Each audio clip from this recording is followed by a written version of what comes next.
Salut, encore un mardi, encore une capsule quotidienne d'anatomie.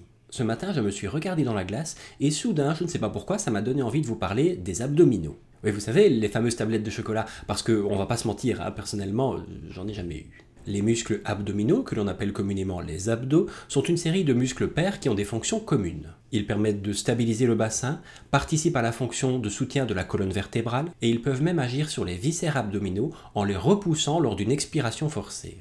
Celui qui vous intéresse, celui qui est le plus visible, c'est le muscle droit de l'abdomen. C'est le muscle le plus antérieur de l'abdomen, donc le plus superficiel. C'est un muscle pair, il existe un muscle droit gauche et un muscle droit droit. Oui, accrochez-vous bien. Il s'insère sur les 5, 6 et 7e côtes et descend verticalement pour s'insérer en bas sur le pubis.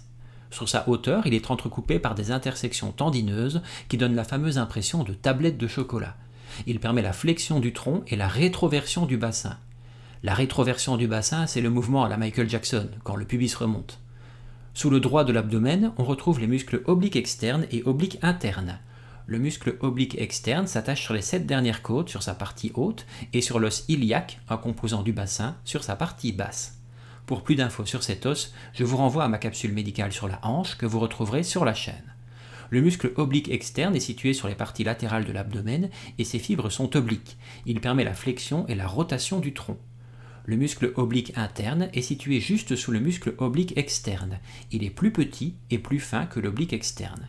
Il possède également des fibres obliques qui viennent former la ligne blanche au centre de l'abdomen. Enfin, sous le muscle oblique interne, on trouve le muscle transverse abdominal. Il est appelé transverse à cause de l'orientation de ses fibres. Il se termine également par un tissu fibreux qui participe à la formation de la ligne blanche.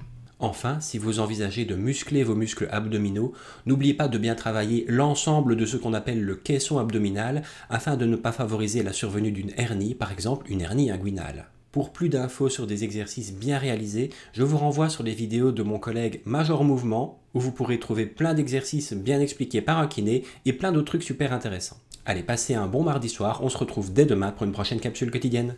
Bye!